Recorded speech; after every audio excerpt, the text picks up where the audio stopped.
Lawrence Bishnoi एक खतरनाक gangster है जिसके खिलाफ दिल्ली, राजस्थान, हरियाणा, चंडीगढ़ और पंजाब में करीब 50 केस दर्ज हैं। वो अपने साथियों की मदद से दिल्ली की तिहाड़ और राजस्थान की जेलों से अपना गैंग चला रहा है। वो एक्सटॉर्शन, कत्ल और अवैध हथियारों के धंधे के अलावा कई धंधे चलाता है।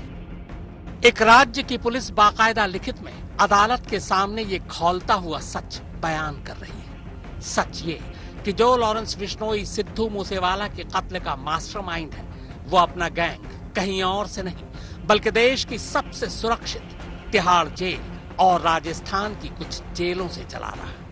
न तो ये लाइनें हवाई हैं और न ही ये खौलता हुआ सच झूठा है। पंजाब पुलिस ने मानसा के चीफ जुडिशियल मजिस्ट्रेट के सामने दाखिल मूसेवाला मर्डर केस की स्टेटस रिपोर्ट में बाकायदा ये बात कही है। जाहिर है तिहाड़ के मुंह पर न सिर्फ ये एक तमाचा है बल्कि ये कहना भी गलत नहीं होगा कि कहीं ना कहीं तिहाड़ भी मूसेवाला के कत्ल का गुनहगार है। अगर तिहाड़ को तिहाड़ रहने दिया जाता तो शायद मूसेवाला की जान नहीं जाती, क्योंकि मूसेवाला के कत्ल का फरमान इसी तिहाड़ से जारी हुआ था। एक मोबाइल कॉल से कायदे से जेल के अंदर मोबाइल तो छोड़िए, मोबाइल का सिग्नल तक नहीं होना चाहिए था। मगर क्या कीजिए, ईंट, गारे, मिट्टी और कंक्रीट की ऊंची और तनी इस तिहाड़ जेल की बुलंद दीवारों के पीछे कुछ ऐसे घूसखोर अफसर और मुलाजिम बैठे हैं जिन्होंने तिहाड़ को जेल से सीधे घूस महल बना दिया है। इस घूस महल की हल्की सी झलक तो कुछ वक्त पहले इसी घूस महल में बंद ठग सुकेश चंद्रशेखर ने ही दिखा दी थी। करोड़ों रुपए महीने पर एक तरह से उसने पूरा घूस महल किराए पर ले रखा था। यकीन न हो तो खुद दिल्ली पुलिस के मुंह से ही सुन लीजिए कि वन टाइम पैसा दिया नहीं है, हर महीने रेगुलर पैसा देता था और मोबाइल फोन जो यूज करता था राउंड द क्लॉक करता था। सीसीटीवी रहने के बावजूद भी उसे कभी टोका नहीं दिया। जेल ऑफिशियल को कितने पैसे मिलते थे? करीब 1 करोड़ से ऊपर हर महीने का। पंजाबी सिंगर सिद्धू मूसेवाला के कत्ल के 20 दिन पूरे हो चुके हैं। कत्ल के मास्टरमाइंड लॉरेंस बिश्नोई को दिल्ली पुलिस की हिरासत से निकालकर पंजाब पुलिस अपने साथ पंजाब ले गई है। फिलहाल अदालत के हुक्म पर 7 दिनों तक पंजाब पुलिस लॉरेंस से पूछताछ करेगी। कत्ल की शुरुआती कड़ियों को वो पहले ही जोड़ चुकी है, बाकी की कड़ियां अब लॉरेंस जोड़ेगा। इन 20 दिनों में कत्ल और साजिश की पूरी कहानी लगभग साफ हो चुकी है। पंजाब पुलिस ने अपनी स्टेटस रिपोर्ट में पूरी कहानी बयान की। तो चलिए पहली बार पुलिस की जुबानी मूसेवाला के कत्ल और कत्ल की साजिश की कहानी सुनते हैं, वो भी 10 किरदारों के जरिए। वो 10 किरदार जो इस वक्त पंजाब पुलिस की गिरफ्त में है। 29 मई की शाम करीब 5 बजे मूसेवाला थार जीप में अपने घर से एक रिश्तेदार से मिलने के लिए निकलते हैं। उनके साथ 2 दोस्त थे, गुरविंदर सिंह और गुरप्रीत सिंह।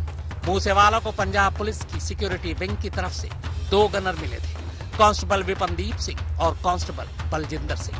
पर मूसेवाला दोनों को अपने साथ नहीं ले गए। उन्होंने कहा कि फौरन लौट आएंगे, इसलिए दोनों घर पर ही रहे। दोनों गनर घर पर ही रुक गए। सिद्धू खुद जीप चला रहे थे, गुरप्रीत उनके बराबर में बैठे थे, जबकि गुरविंदर पिछली सीट पर। घर के बाहर सिद्धू ने फैंस के साथ कुछ सेल्फी ली, फिर निकल पड़े। जवाहर के गांव के करीब टोयोटा करोला कार और एक सफेद बोलेरो जीप ने अचानक सिद्धू की गाड़ी का रास्ता रोका और गोलियों की बौछार कर दी। पर इस दौरान टोयोटा करोला का दरवाजा डैमेज हो गया। हमलावरों ने इसके बाद एक ऑल्टो कार गन पॉइंट पर लूटा और वहां से उसी कार में फरार हो गए। टोयोटा करोला वहीं छोड़ गए। मौका वारदात से करीब 13 किलोमीटर दूर खयाला गांव के पास हमलावरों ने बोलेरो जीप भी छोड़ दी। इस शूटआउट के बाद पुलिस को कई फेसबुक प्रोफाइल के जरिए ये पता चला कि मूसेवाला के कत्ल की जिम्मेदारी लॉरेंस बिश्नोई, गोल्डी बरार और सचिन थापर नाम के गैंगस्टर ने ली है। मूसेवाला के पिता बलकौर सिंह ने भी एफआईआर में सीधे लॉरेंस बिश्नोई का ही नाम लिखवाया था। वारदात के बाद पुलिस को करोला और बोलेरो से पहली लीड मिली। दरअसल दोनों गाड़ियों से यूं तो काफी सबूत हाथ लगे, मगर उनमें सबसे अहम थी एक पेट्रोल पंप की रसीद। फतेहाबाद के नजदीक एक पेट्रोल पंप से 25 मई को डीजल भरवाने की ये रसीद थी। उस पेट्रोल पंप के सीसीटीवी फुटेज से पुलिस को पहले शूटर की जानकारी मिली। बाद में उसकी शिनाख्त सोनीपत के प्रियव्रत के तौर पर हुई। इतना ही नहीं, अलग अलग सीसीटीवी फुटेज से शूटर के भागने के रूट की भी जानकारी मिली। दूसरा सबूत मिला करोला कार से।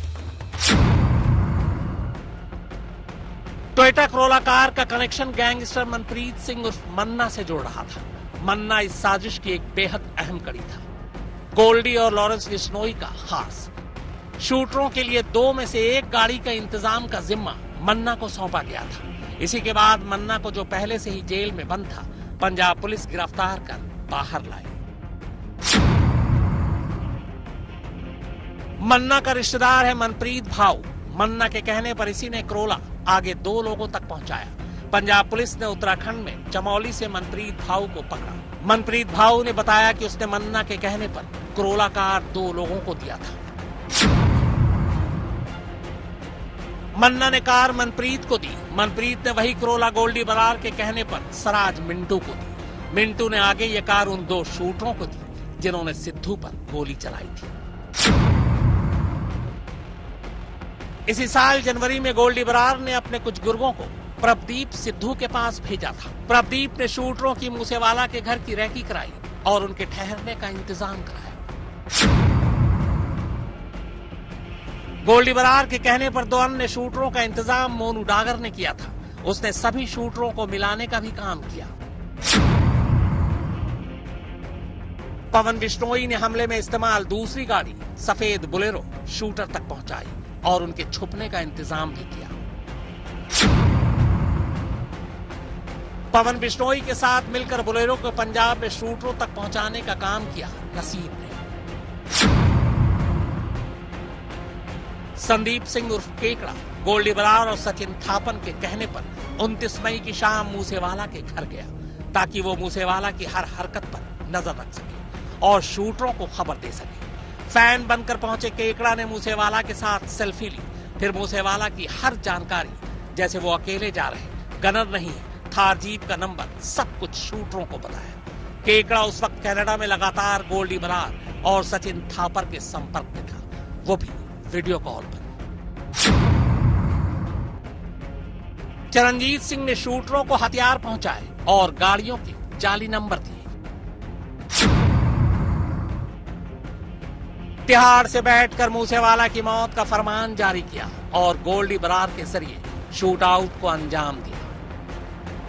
पंजाब पुलिस के मुताबिक 8 में से 4 शूटर की पहचान हो चुकी है। बाकी की शिनाख्त की कोशिश जारी है। कोशिश यही होनी चाहिए कि लॉरेंस जब पंजाब से वापस दिल्ली की तिहाड़ जेल लौटे तब तक सारा सच उगल दे, वरना तिहाड़ पहुंचने के बाद तो आप जानते ही हैं कि फिर वो क्या करेगा।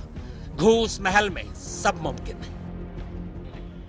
आज तक को सूत्रों से जो जानकारी मिली है उसके मुताबिक सिद्धू मूसेवाला की हत्या की साजिश दिल्ली के तिहाड़ में रची गई। कनाडा में बैठा गोल्डी बरार लगातार दिल्ली के तिहाड़ जेल में लॉरेंस बिश्नोई से बातचीत करता था।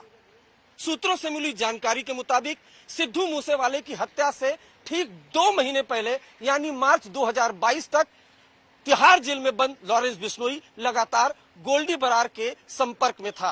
गोल्डी बरार कनाडा से दिल्ली के तिहाड़ जेल में लॉरेंस बिश्नोई को फोन करता था। लॉरेंस बिश्नोई उसको लगातार इंस्ट्रक्शन देता था कि कब किस पर गोली चलानी है, कब किससे रंगदारी मांगनी है और कब किसकी हत्या करनी है।